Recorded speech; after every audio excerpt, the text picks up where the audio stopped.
السلام عليكم ورحمة الله وبركاته. أبطال ثالثة ثانوي 2025 وفيديو جديد. في الفيديو ده إن شاء الله مش هنتكلم عن تجربة حد. في الفيديو ده هنقول كده شوية نقط يساعدوك تمشي كويس جدا في شهر 9. عندنا في شهر 9 الناس بتنقسم لنوعين.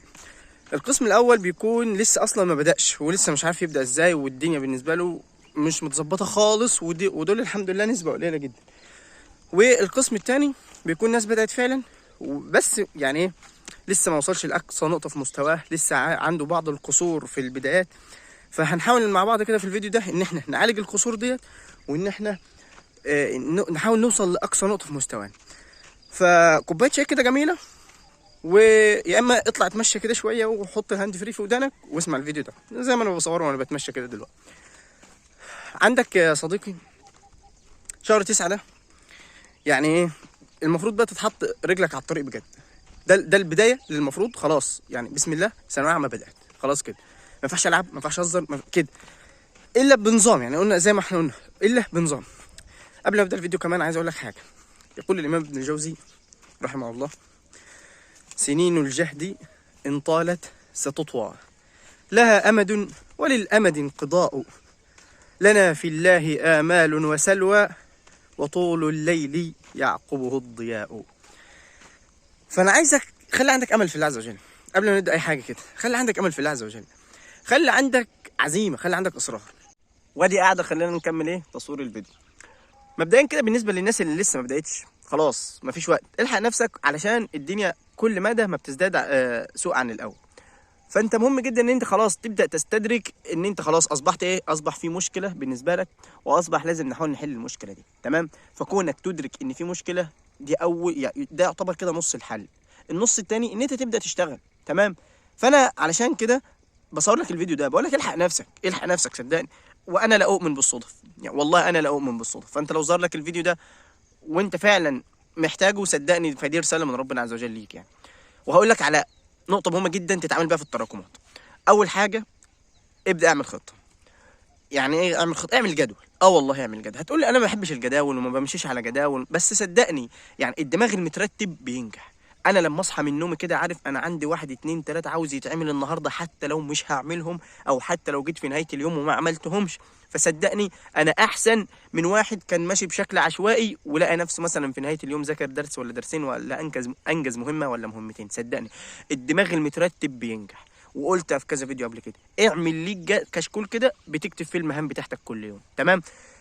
فدي اول نقطه، اول ستيب. ادركت ان انت خلاص متاخر وادركت ان انت فعلا في تراكمات عندك، ابدا يا صديقي كده بكل بساطه ورقه وقلم واعمل جدول ليك، وابدا حاول تشتغل على الجدول ده.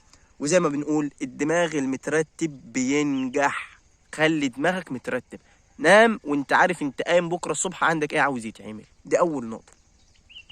النقطة التانية، لو عندنا حنفية بتنقط مية، هل المعقول والصح ان انا اقعد انشف في المية اللي عمالة تنزل او انشف في المية اللي موجودة على الارض واسيب الحنفية شغالة؟ ولا الصح ان انا اقفل الحنفية الاول وبعد كده انشف المية زي ما انا عايز؟ والله الصح ان انا اقفل الحنفية الاول وانشف المية زي ما انا عايز. طب ايه الكلام ده؟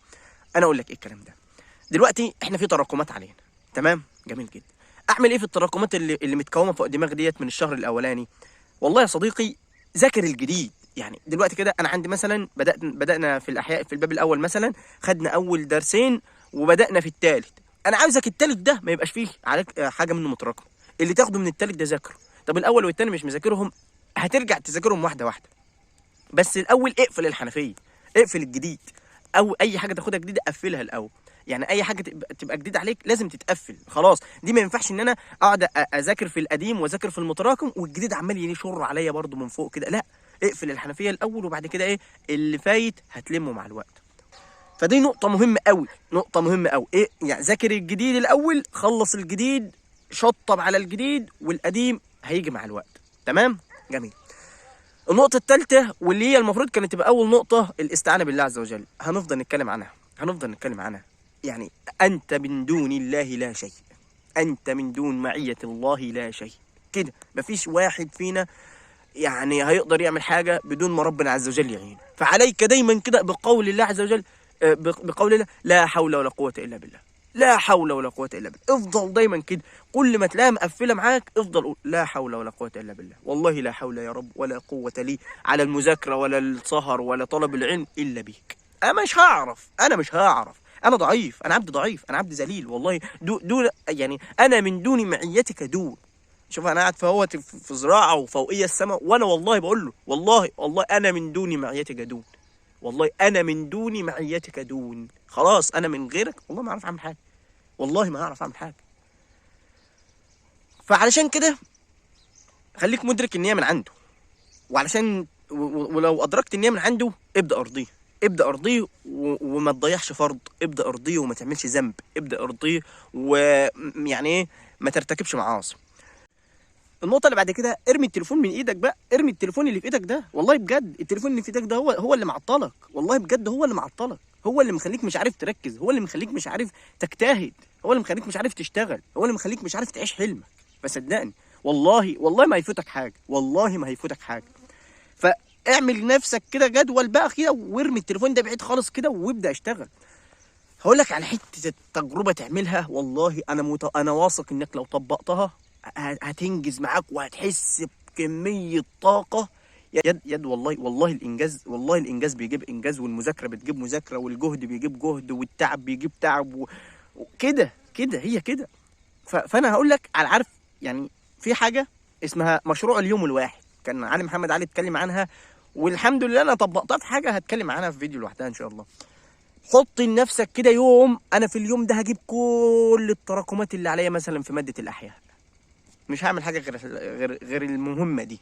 هي مهمه مثلا كبيره شويه، مثلا عليا مثلا درسين كاملين، فالمفروض ان انا اذاكر الدرسين الكاملين دول واحل عليهم واقفلهم وخلاص كده، اللي هو انا بقيت طب في الدرسين دول.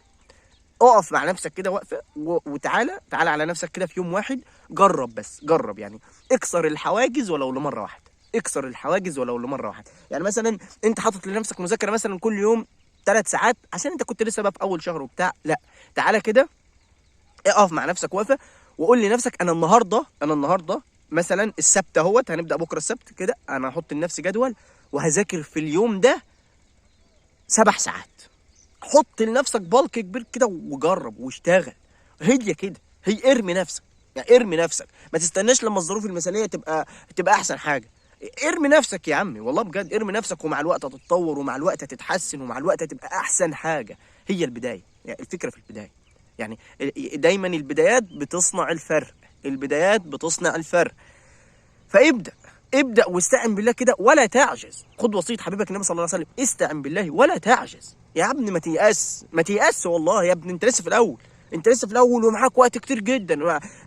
يأس ايه؟ يعني بدري قوي، يعني احنا بنتكلم دلوقتي بدري قوي ان احنا نقول ان احنا يأسنا وان احنا تعبنا وان احنا زهقنا وان احنا، عادي لو ما بدأتش حد، يعني لو ما بدأتش حد ابدأ. ياما ناس بدأت متأخر ووصلت، ياما ناس بدأت متأخر وجابت وحققت اللي عايزاه. بس مش عايزك تحط نفسك في الزون دي، يعني ما تزنقش نفسك لحد الاخر وتيجي تقول انا كده هبدا في الاخر وانا شاطر وانا بلم كويس.